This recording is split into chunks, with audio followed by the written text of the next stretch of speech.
بیان رضا نہیں ہے. یہ دو لفظوں میں جواب ہوا. دوسرا جو جواب ہے وہ تھوڑا سا تفصیل طلب ہے، اور وہ یہ ہے کہ بہت سے مرتد ہیں، مشرک ہیں، ان کو یہ بڑا ذہن میں آتا ہے کہ بھئی اللہ تعالیٰ نے قرآن میں کہا ہے کہ ہدایت اس کے ہاتھ میں، ہدایت دینے والا وہی ہے، یہدی من یشاء یضل من یشاء، جس کو چاہتا ہے گمراہ کر دیتا ہے، جس کو چاہتا ہے ہدایت دے دیتا ہے. تو جب اللہ ہی ہدایت دینے والا ہے اور اگر مجھے ہدایت نہیں ملی، سامنے والا کہتا ہے، تو اس کا مطلب یہ کہ اللہ نے ہدایت نہیں دی، تو میرا قصور کہاں ہوا؟ تو اس کا جواب دراصل دو تین آیتیں میں پڑھ کر سنانا چاہوں گا. جو لوگ نیرو مائنڈڈ ہوتے ہیں وہ اس چیز کو نہیں سمجھ سکتے، چونکہ وہ اپنے نیرو لینسز سے صرف ایک آیت کو دیکھ رہے ہوتے ہیں، اس مضمون کی ساری آیتوں کو وہ نہیں جانتے یا نہ جاننا چاہتے. سورہ نساء کی آیت نمبر 115 اللہ تعالیٰ فرماتا ہے وَمَن يُشَاقِقِ الرَّسُولَ مِن بَعْدِ مَا تَبَيَّنَ لَهُ الْهُدَى وَيَتَّبِعْ غَيْرَ سَبِيلِ الْمُؤْمِنِينَ نُوَلِّهِ مَا تَوَلَّى وَنُصْلِهِ جَهَنَّمَ.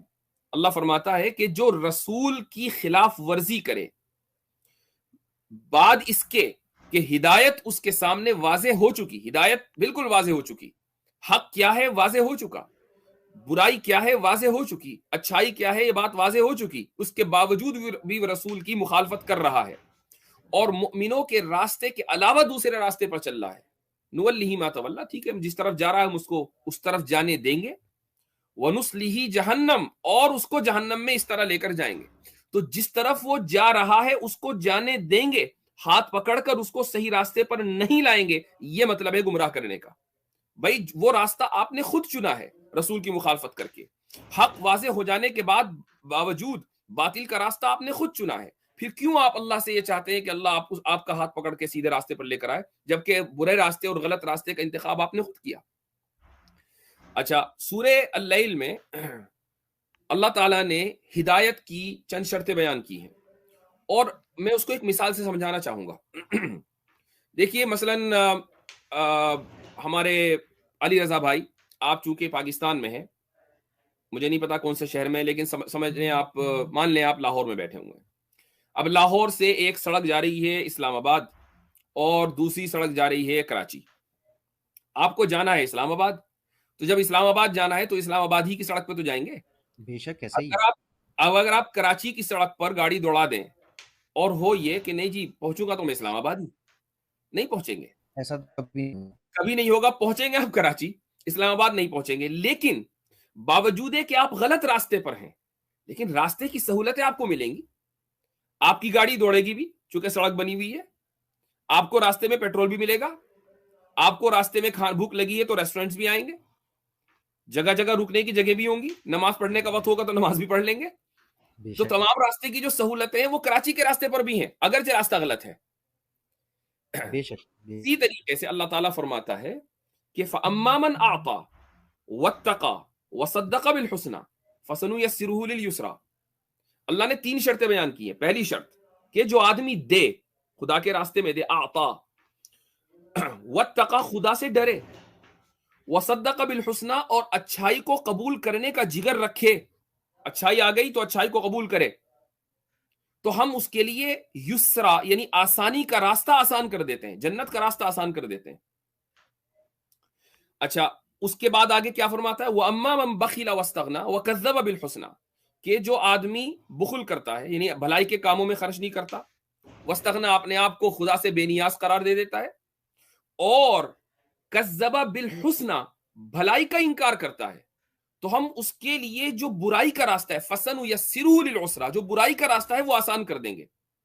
اب آپ کراچی کے راستے پر ہیں، جانا آپ کو اسلام آباد ہے، راستہ وہ بھی آپ کے لیے آسان ہے، حکومت نے بنا رکھا ہے، روڈ کی تمام سہولتیں آپ کو وہاں موجود ملیں گی.